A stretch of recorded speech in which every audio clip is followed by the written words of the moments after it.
Welcome, welcome. I am Pam. This is my pumpkin patch, and I'm so glad to welcome you to it. One thing I have to tell you is that when we were getting this pumpkin, it was an interesting event. I was with my sister and my niece, and she has 3 boys under 3 and under. And we decided we needed to get out of the house. So we went on an outing for the boys to pick out some pumpkins. Well, my sister wanted to pick out pumpkins too while we were there. So she got one of the big, have y'all seen these? The wolf pumpkins, they're huge. And it took us about 30 minutes because we were picking out the perfect stems, the perfect pumpkins. You have to move them and sit on them and see if they'll stand by themselves and if they work with the other size pumpkins. And we were trying to keep the little ones from running out into the street. It was quite an ordeal. But when we were loading up the car, my niece was putting the baby in to get in the air conditioning. My sister was working with the toddlers, and I was in charge of helping get the pumpkins into the back of the cart. And we had a sweet lad that was pushing the cart and that was going to put them into the back. And as I was talking with him, because that's what I love to do, is who's God put in my path that I can build a relationship with. So me and young lad were getting to know each other well. And I said, you are doing a great job. You can pick that up. You are so strong. And he said, oh yeah, I got this down. I know the secret. The way you pick up a pumpkin is by the stem. I mean, I really wanted to give him an education that us that buy pumpkins, we love our stem. And, that could be sin or crisis if you're going to break my stem. But my strength finders is harmony. And so I wanted to kind of really make friendships with him. So I didn't tell him that. So he put it in the back of the cart. And the big one he put really angled. And it kind of made me nervous, but I thought, oh, well, I'll fix it when he leaves. Well, we started talking some more. Next thing you know, boom, Mr. Wolf Pumpkin fell out of the SUV and it crashed onto the ground. My sister runs over, sees that her favorite one that she'd spent 30 minutes had fallen, and she's like, oh my goodness, and she's screaming. My niece, who thought one of the kids had gotten hurt, is screaming. And I am the one that's really screaming because it had fallen on my leg. And do you know what sweet lad said? I don't know what they're going to do about that. Well, I knew what they were going to do about that. They were going to give us another pumpkin. I have to tell you, the pumpkin patch adventure did not turn out like we thought it would. And isn't that quintessential of letting your light shine? It's not going to be perfect. You might not be shiny on the outside, but what it comes down to are making memories, loving the people around you, and even loving the people that drop your pumpkins, forgiving and trusting God to redeem all things. So I am so glad that you're at Let Your Light Shine. Now, stars shine brightest that are closest. For example, the sun, it provides the most warmth and the most light for the United States, for the world, for us. But it's not the biggest star. It's all about proximity. You've heard it, location, location, location. So who has God placed in your life, in your location? Maybe it's where you live, maybe it's where you work, or maybe it's just where you spend a lot of time. Are you one of those people that likes to go to the gym, or that all your kids are in sports and you have different people around you? Well, that's what we're going to look at, are the ways to shine brightest for the people in our path. There are 3 ways we're going to look at. Those that are closest. We're also going to look at about how stars shine brightest when it's darkest, and that stars shine brightest when they're in a cluster. Today, you're being hosted by Crew City NBS to Go, Neighbor Bible Studies to Go, and our Instagram account with neighbors called Called to Shine. We're a community that believe that Jesus is our light and we long to shine. And God has called us to shine. In the Bible, he says, let your light shine before men, not to put it under that basket for the light to go out, but with our neighbors, with our family, with our coworkers, we're to shine the light of Christ, not with an ulterior motive, but with a heart of inviting people into a meaning relationship with us so that Jesus can invite them into a relationship with him. If you're like me, it's tempting to want to make ourselves shiny on the outside, and not just because we were lifting pumpkins and sweating, but because we really want to look nice. But remember that Jesus is the light of the world. And as we are in relationship with him and follow him, we shine him from the inside out. And that's what shows people the light and the path. He says that he's the light and in him there is no darkness. And if we follow him, these are my favorite words, we have the light of life. And so that's what we want to talk about today, is how to walk with him and step out and love our neighbors so that we have the light of life that shows them the way to go as well. So stars shine brightest that are closest, stars shine brightest when it's darkest, and stars shine brightest when they're in clusters.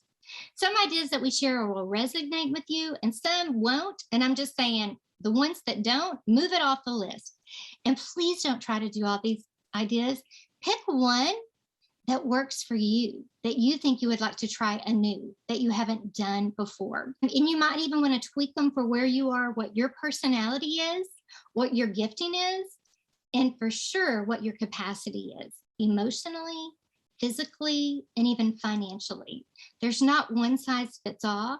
God will guide you to what you need to do. And think about, how can you love the person in your path? Maybe it is a neighbor, but maybe it's the guy that loaded your pumpkins into your car and it didn't go as planned. But how can you love them in the midst of it? The fall is a great time to think about stars. This is what I want you to picture yourself as. And for you that are just jumping on, hey, I'm Pam from Texas. I'm not Hurricane Pamela that's coming through. Hopefully I'm calm Pam today, that's here, calm in the storm of whatever you come to in life. You get these few minutes to come and think about and be refreshed and be encouraged, not to overdo it, not to overspend, but just to trust God to let you love the people on your path. So I want you to picture yourself, and it's a cool night and it's not too cold. You got a really soft blanket or a soft chair, and you're sitting out and you're watching the stars. And there's a few that you focus on, and the longer that you stare, there's more that start to be captivating and start to stand out to you. And they twinkle, and you're just delighted by all of them. Well, that's what you and I can be to our neighbors and to the people in our path. And so as we look at these three ways, take notes, write down which one God nudges your heart to want to try or to tweak. The first one is stars shine brightest that are closest. As I said at the beginning, the sun gives us the most warmth and the most light, but it's not the biggest. And so who can you give warmth and light to that's in your path just because God has you right where you are? Maybe it's an initial contact. Maybe it's going deeper in relationship with them. Jessica Gilbert, I might call her Jessica G because I've got two Jessicas today. She lives in the Dallas area, and she is someone who loves people deeply, and she shines bright. And she's going to give us some ideas on how to love the people and let our light shine for the people right in our path. Jessica, go for it. Thanks, Pam. It's so good to see your guys' faces today. I'm so glad to be here. Guys, I'm a mom with littles, so the idea of being a light to those geographically close to me is really significant. I'm going to give you 3 ideas today that you can use with anybody that you're close to. So idea number 1 is small gifts. Since it's fall, some things that you could bring to your neighbors or those you're close to are a small pumpkin, a little ribbon tied to it, maybe something from your garden if you like to do that, even little goodie bags of candy, toys, a scented candle, and a note saying, it's a treat to have you as a neighbor. Here's why small gifts are so great. I'll tell you a quick story. A young woman that I'm discipling, she had a really strong desire to meet her neighbors, but she just felt so nervous and just kind of paralyzed to take that first. And so she ended up taking her family, kind of call it reverse trick-or-treating, and she gave out little goodie bags to her neighbors, and she could not believe how easy it was for her to meet her neighbors that way, and for her kids to have that experience too. Okay, idea number 2 is probably my favorite. It's pumpkin decorating. This is a great one to do with another family or maybe even with your whole block. Let me tell you how this panned out for me and my family. So last year we had the Johnson family come over to decorate pumpkins with us. It was supposed to be more people, but they were the only ones that showed up, and that's okay. But guys, they came and we ended up talking, and we, out of this one event, blossomed a really great relationship. They're some of our closest friends in the neighborhood now. We share food, clothes, we babysit each other's kids. It's a really, really great friendship. And so we just thought, maybe we'll try again to see what other relationships we're missing out on in our neighborhood. Let's do this again and invite the rest of the neighborhood, maybe host it in our front yard this time so it's a little more accessible. And Mrs. Johnson helped out. She, brought some tables and supplies to decorate cookies as another activity. I had the pumpkins and art supplies. Their sixth grader went around the neighborhood with us and handed out flyers to all her neighborhood friends. And guys, 36 people came. It was a little overwhelming, to be honest, but it was so much fun. And already one of the women that came to that event invited us to celebrate her birthday with her. So we just can't wait to see how those relationships are going to deepen over time. Great idea. And then the third one, this isn't a novel idea, but I think someone on the call needs to be reminded of the power of sharing a meal with somebody, especially in this fall season. I really want to encourage you, as my family's doing the same, to think through those that you're close to that you could invite over for a meal. Is there a college student that's living away from home? Is there a single person, an older couple, someone who really might appreciate getting to be invited to someone else's home to share a meal with them? And some of y'all love to cook, and you can whip up a feast and make a whole thing out of it. I don't love cooking. And so for those of you who really don't like it, that's okay. Pizzas or whatever you can manage is great. You don't want to overextend yourselves, especially if that keeps you from hosting. But either way, a meal or any of these other ideas are a great way to shine brightly for those close to you this fall. So, Jessica, what do you like to cook? So tell me a couple of ideas. You don't like to look at you. See, I don't cook at all. So when you say that, I'm going, do you like to order food? Do you take treats, snacks? You like to buy food already ahead of time? I get Costco, the frozen food that I just shove in the oven, or use my Instant Pot, something that's quick and easy. Popcorn. Everybody knows that if you've ever been to my house, you're going to have a homemade thing of popcorn. It's just, I just don't love to cook, but I don't want to keep that from having people over. I love that. So it's about giving to people, letting them know they're welcome. It's not about being shiny on the food. Some of you love to cook and you should go be shiny. I just say, invite me over when you do and let me eat it. So one of the ideas you said about giving little gifts to people. I did run by the store yesterday and they had their gourmet popcorn on sale, 25% off. And I love gourmet popcorn. And so they have the carameled apple, they have the pumpkin spice. And so I grabbed some of these different ones. I ran into Dollar Tree. They have the bags. They have 2 for $1, the plastic bags and a ribbon. But I love to put together some of those baskets for my neighbors, be it the people I live by, or be it just friends that I run around saying, so glad to have you in my life. Maybe it's so glad to have you as a neighbor. Maybe it's, during this tricky season, thank you for being there for me. Maybe it's to pop on over anytime. We have some of those cards in our bio on Called to Shine Instagram, already printed or already made if you want to print those out. But I can say that, Jessica, I love those ideas. When I've done it, people have usually popped over right away and I wasn't ready for that. It's so fun when you invite them and they come. So not only do we want to be a light to those in our path, in proximity, we want to shine the brightest when it's darkest. And y'all probably know people that have gone through dark times. Maybe it is sickness. Maybe it is they've lost a loved one and they're grieving. Maybe it's job instability. And so Jessica Vaughn, who lives in Denton, Texas, she sees people and she leans in caringly, loving them right where they're at. She's really good at loving people in darkness and in light. And she's going to share some ideas with us. Thanks, Pam. Hey, Call to Shine family. I feel like I have a really easy job today because y'all would agree with me and King Solomon in that there's nothing new under the sun. Like Pam mentioned, there's always somebody around us that's hurting or going through something difficult. But also, it's still true, like it has been forever, that I think people feel loved when they simply know they're thought of.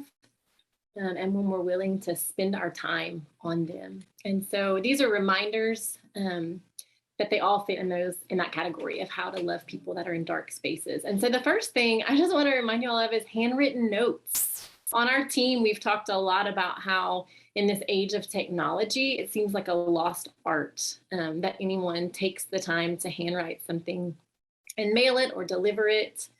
And I think it really ministers to people. I know that I just keep some note cards on my desk to write notes to people. And even just thinking about neighbors, I was reflecting on this. I bet in the last year, I've had the privilege of writing encouraging notes, uplifting notes to women in my neighborhood who are going through really difficult divorces. I just wrote a note the other day to a sweet neighbor who lost a child, and so it was the memorial of his death. And I just wrote her a little note to say I was thinking of her. Last year I had a neighbor whose brother fell off of a balcony and almost died and was in the hospital for a really long time, touch and go. Wrote a note to her. And I just think it matters because we can text these things, we can email them, and I don't discount that. That's a privilege in our time to be able to do that quickly. But I think sometimes just taking the time to do it and handwrite it and deliver it or mail it really means a lot to people. And Jess Gilbert touched on this, but thinking about little gifts, my best friend conditioned me 20 years ago. When you give a gift to someone who's in a dark place, just to say, I'm thinking of you, she conditioned me to call them little happies. And what a great thing to think about today as we're on this call talking about how to shine the light of Jesus into dark places. But I actually keep a little cabinet in my house of little happies.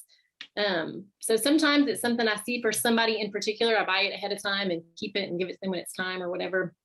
And sometimes I just buy some general things. As a matter of fact, last week I was with my daughter at the store, and this really fun, nice brand of candles that I like were on like super clearance. So I bought a bunch of them to keep in my little happy cabinet. But just to share a story of what I did with this recently, I have a neighbor down the street named Megan, and Megan loves my handwritten notes. Y'all, I'm not the best note writer. But every year on her birthday, I give her a little gift and I write her a note. And every year it's pretty much the same. I tell her all the things I love about her. And then I'm so glad she's different than me because she challenges me. And every year she calls me and says she cried reading the note. So I know how much she values that. And Megan and her sister lost their parents when they were really young. They're really close. And her sister has struggled with infertility, got pregnant this year.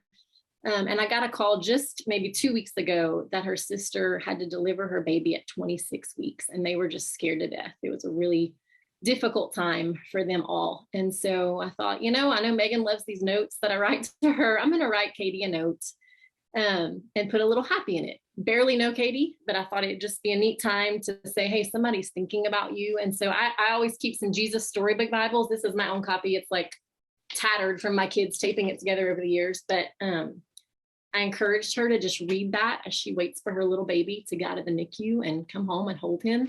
I included one of the candles that I had, just telling her, hey, as you're at home waiting, just hope you get to relax. And I think it really meant a lot to their family just to know they were seen and someone outside of their, normal circle cared about them. And the last thing I'm going to share, y'all all know this already, and I'm not very good at it, but I want to grow in it. But it's just the gift of our presence when people are going through difficult things. And I have seen women on my team do this so well. And like I said, I want to grow in it. But I just was reading this book and I was going to read it to y'all, but I think for time's sake, I'll paraphrase, but it struck me at how the gift of presence can really impact people for Christ when they're going through hard things. But the author of this book is diagnosed with Asperger's. And so he would say throughout the book, he just talks about how social interactions can be difficult for him. And when he goes on walks with his family in his apartment complex, he doesn't even really see people and connect with them in that way. But his landlord walked over to share with he and his wife one day that a neighbor of theirs had lost his pregnant wife in a terrible car accident. And he said, I just thought you should know. And so Brant is the author's name. And he tells the story of how he just got to thinking about this guy. I think his name was Jacob, and how lonely he must be raising this little boy that survived the car accident with him, works from home. And he said, I did something very un-Brant-like. And I walked over and I rang the doorbell. And he said, I stared at it, hoping he wouldn't answer the door. But he did. And I think it was Jacob invited him in. They became friends. And at one point, the gentleman who lost his wife said, are you religious or something? Why are you doing this? And he said, yeah, I'm a Christian. And he said, interesting that you say that, because all of my friends that I've been social with in the complex don't know how to handle this. And so they all duck inside their doors and avoid me. And that just really struck me, what an opportunity we have to be like Jesus and move toward people who are in difficult situations, even if we don't want to or we don't know what to say. And I know Debbie on our team has a story of loving another team member's mom in that way when she had a tragic accident in her life. So I just want to encourage y'all, give people the gift of your time, whether that's writing a handwritten note and delivering it, including a little happy or a gift for someone with that, or simply showing up, even if you don't know that person well, and just being willing to see what the Lord does. That's what I want to do. And y'all can pray for me to grow in that for sure. Thank you, Jessica. I've been the recipient of some of Jessica's handwritten notes, and I can say the thing that's amazing about them is just the perfect time that they come, and just coming out of the mailbox of getting to be encouraged by some words that really are words on a paper, but they're truly heart that's speaking into what I'm going through. So the last area is to shine bright as you're walking through life and you're going through your path, to shine bright to whoever God puts in your path. And then it's to notice those that are in a dark time, and how can you mow their lawn, give them a note, pray for them, send them a text, give them a gift basket, but care. Maybe ask them how to pray for them. And then the third thing I've noticed about stars is that stars shine brightest in clusters, and that we're not called to do this alone, but that when we have someone else with us, it's easier to do this and to shine together. Now, some of you are those run ahead pioneers, like you love to go try things. That is not me. I like to know an idea works, and so I want to watch you do it before I want to go do it. But I do have a really good friend that she's a pioneer, and she loves to run ahead and do the scary things. And we happened to, God brought us in our path with each other years ago when I moved to this town. And we've learned that if we run together, we're one complete person, where when just alone, we're half a person, because she runs ahead and I pick up all the pieces that she dropped. And so somehow together, we live 2 doors down, and we'll do events and they'll actually happen because we did them together. What about you? What do you enjoy doing? And are there some things that you drop the ball because you're not supposed to be Superwoman or Superman, and that if you had another star beside you, you would shine brighter? Or that would just be more motivating to reach out to the strangers in your neighborhood? Maybe they are in your family. Maybe when you want to take your littles. One of our friends on here, Lydia, she's the introvert and her daughters are the extroverts. So she just walks with her daughters, and her daughters meets everybody in the neighborhood. And so maybe you need to borrow Lydia's kids. But this is what I say. If you don't have anyone like my Kim in my life, pray and ask God to bring someone to be a cluster with you, to reach the people around you. God's not asking us to be drained and run ahead of him. We're just to follow his path. And so maybe you need somebody to walk with you following the path he's taking you, that'll spur one another on towards love and good deeds. Now, Called to Shine wants to give those ideas. We want to be that community to spur one another on, to hear each other's hurts. And so today we didn't give you all of our gazillion ideas. So this year we tried to make it less for you to key in on what do you want to do. But if none of those ring the bell and you want to see more ideas, we have 16 this month of ideas to connect in the fall. So go to Called to Shine, called CALLED _to shine on Instagram, and you can see those other. I'm loving reading y'all's ideas of what you do. And Camille said, just go, don't put it off. Is that not true? Don't wait to put on your makeup. Okay, I'm going to have to pray about that one. I'll let you know, Camille. Now, not only take advantage of opportunities to meet people and go deeper with these ideas, but how do we go? Not just what do we go do, but how do we go? And there's 3 different attitudes that I want to encourage you to have. And so I want to ask the 2 Jessicas, loving the people in our path, of the characteristics and the attitudes to have. The first one is being available. So Jessica Vaughn, will you tell us more about how you try to be available as you're going? I struggle to be available, Pam. But I've shared this with so many people in my life. I feel like I've been on a journey for like 5 or 6 years. with this idea of how can I be available? You know, Toby and I very much as a couple feel like God has called us to minister right where we live. We want to love our neighbors well, but I often pack my schedule way too tight, and then I don't have a lot of time. We also have a lot of family and friends that live out of town, so we tend to travel a lot. And so we've had to just be intentional about being available to the people that God's placed right around us.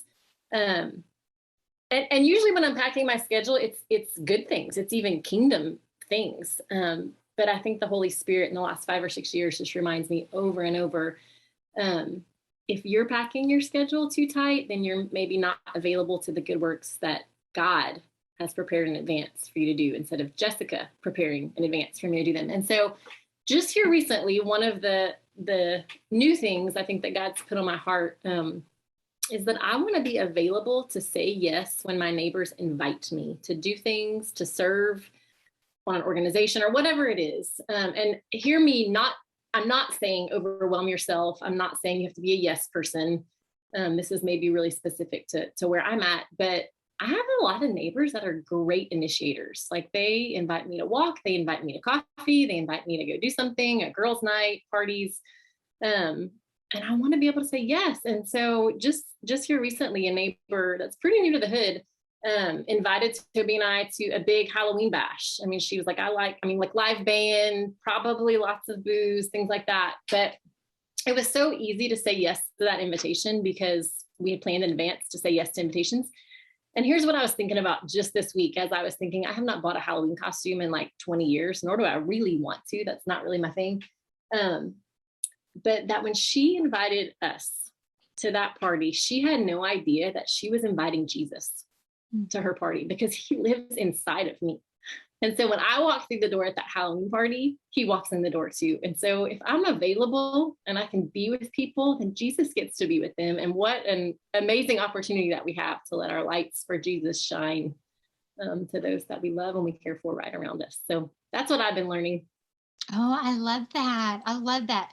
Can you tell us, and this is on the spur of the moment, one thing you've said no to so you could have margin? Yes, I say no to lots of things these days.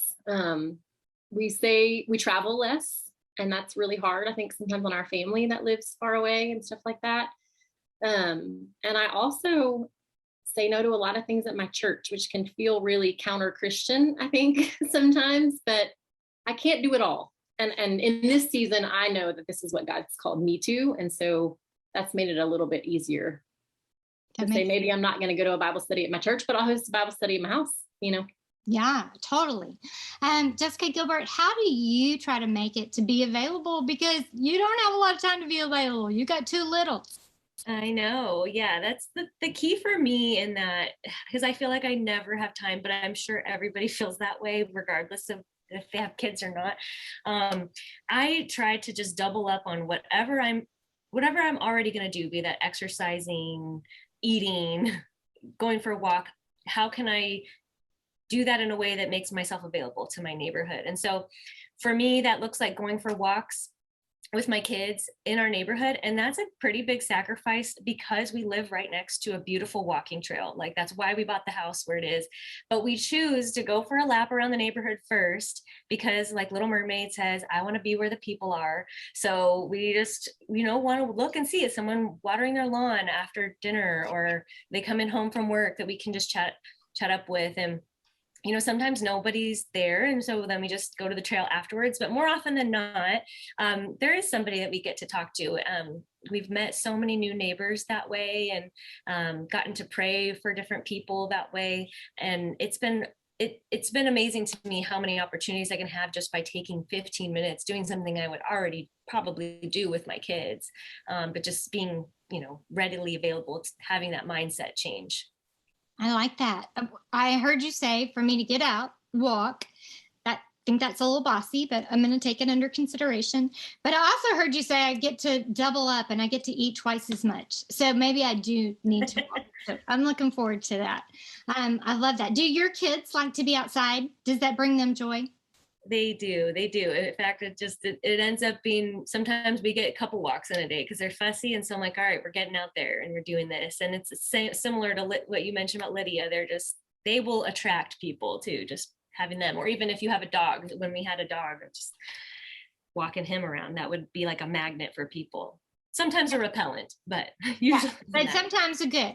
Okay, so if you're not having children, or you borrow somebody's kids and take them for a walk, everybody in the neighborhood will be nicer, or offer to take a friend's dog for a walk. So those are the two friendly things to get to know your neighbors, or either have kids, have dog, or Debbie, who's not going to have a dog, go borrow somebody's dog.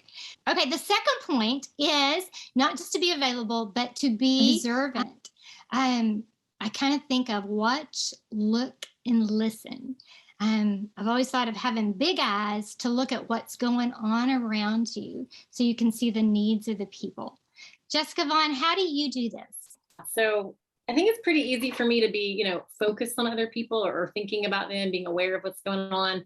But for me, this really ties into the availability and having margin, because what I've noticed is I might, meet a new neighbor or even talk to someone I know on a walk or what have you on the phone or something, and they share something important, but then I'm too busy to follow up or make note of that. And so I've tried lately to just for example, the other day I had some margin carved out, and my neighbor, who's delightful, asked me if I had time to sit out on her big rocking chairs and have a chat. And so I was able to do that because I had margin. But in that conversation, she just shared that she was turning 79 the next week. And I'm like, oh my gosh, we've lived here a decade. I didn't know her birthday was, last month or whatever. And so I made a note to slow down when I got home, and I just added her birthday to my calendar. I do the same thing, or I try to do the same thing. If someone shares they have a big job interview, or if it's a memorial. Also, I feel like just when I notice lots of cars at a house, or if I haven't seen someone open their garage, if I'm moving slow enough in my life to listen to the Holy Spirit, I often have an opportunity to follow up and ask, is everything okay, or something like that. We have one neighbor who walks every day with this amazing dog that she doesn't have to have on a leash. And I just saw her out the other day. I was driving, she was walking, but the dog wasn't with her. And I panicked, oh my gosh, something happened to Pepper. It's like the neighborhood dog, And so it was easy just when I got home I observed it and I sent her a note. Is your dog okay? Pepper was fine. But I think people care that we notice if they're missing, if they're hurting, if it's their birthday, if we can just act on our observations. I love that. And I do think you're good at that. And so it's really wisdom for me to know that you work at it. It's not just like you remember every little detail and you've already had spy training to be observant, but that you take a moment and you even take down notes. I like that. Thanks, Jessica. Jessica Gilbert, what do you do to be observant? Yeah, and this one might sound like a little bit backwards, but for me, I observe ways that my neighbors might be able to help me. I know a lot of times we are geared to think, how can we serve our neighbors? And we totally should. But often we're just quick to stay on that side of the equation, when really our neighbors also want to know that they have something to offer. An example of this is my husband and I noticed that this neighbor of ours, Tim, he is often on a bike on the trail, or he comes home with the bike attached to the top of his car. And so we just thought, maybe he knows something about bikes that he can help tune up our bikes sometime. And we just decided to throw it out there and see what he said, if he would want to do that. And his face just lit up, and he quickly set a date to come over to our house and fix up our bikes. He brought over attachments that he thought we would maybe enjoy. I mean, he just got to use his expertise to bless us. And it seemed like he really enjoyed that too. And so, I would just say, observe who in your neighborhood or around you has some skills that you could learn from. Maybe that's gardening or cars or working on your house or hobbies even, that just knowing that will honor your neighbors, and they would just be so glad that you notice and that you would ask for their help. I mean, I love that, because it gives people a chance to give into your life, and that's a double blessing for you, but for them as well. So that is wisdom. Well, the last one we want to look at is not just to be available, be observant, but we want to be intentional. As we're available and observant, we don't just want relationship for relationship's sake. We want to love people that God has in our life, but we want to give them the hope of the life that is life indeed. We want to point them to the true Father of lights. And so what are ways to be intentional to point them to Jesus? Jessica Vaughn, what do you do? Well, just like we have to be intentional to walk with the Lord and to be available, or I do, to be available, to be observant.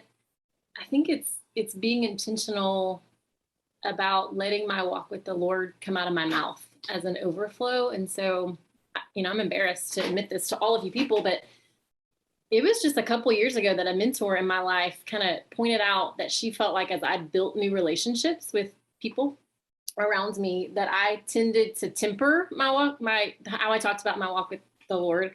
It was probably out of I don't want to be like the Christian who over spiritualizes everything and, I'm not capable of having a different conversation. But she just pointed out, why can't you just be intentional about normalizing your walk with the Lord? And so I've been thinking about that. I'm not great at it. But what would it look like, to be on a walk with a neighbor and tell them about the time I spent with God that morning? Like, gosh, I was reading, this is just an example, but, kind of even crafting some lead-ins so I can fill in the blanks with what I'm really learning right then and be authentic about it. But I was reading this morning about how, did you notice every time Jesus is with people, he's just full of grace and truth. And I feel like in culture today, we just want to be graceful. Like there's never any truth. There's never any standard. And so showing them what I'm learning, what I'm observing in my times with the God, or what I'm struggling with, like being honest about, I'm really struggling with just being angry at my kids because they're not behaving a certain way or what have you. And I'm trying to seek the Lord on what does his word say about anger, and or I was praying about this, or I'm praying for you. I think any of it, but I think for me, my natural flesh is to hide that a little bit, to hide my lights. And so it's great, sure, if I can build relationships, but if I'm not pointing them to God, then what's the purpose? And we have to have that ultimate purpose in all of our relationships. And so God's working on me. I'm growing. Jessica Gilbert, what about you?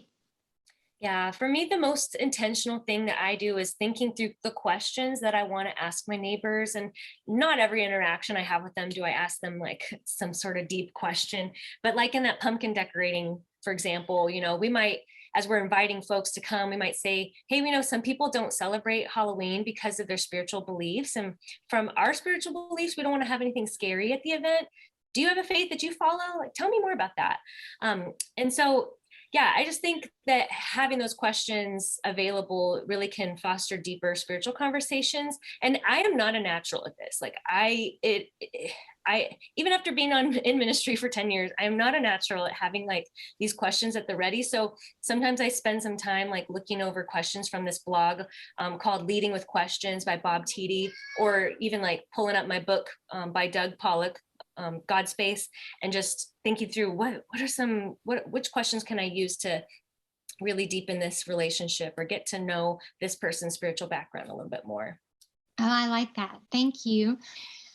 I'm encouraged to see, as we all walk with God and not try to be shiny, that how God is going to let us love on the people that he's put on our path. He's awakening hearts and he does the work.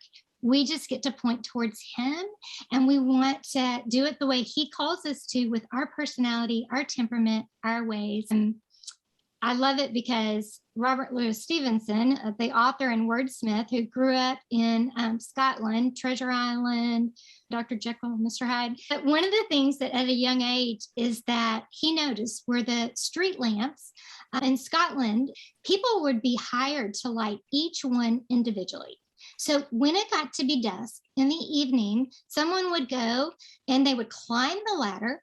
They would lift the glass off the top. They would light the torch. They would shutter the lid.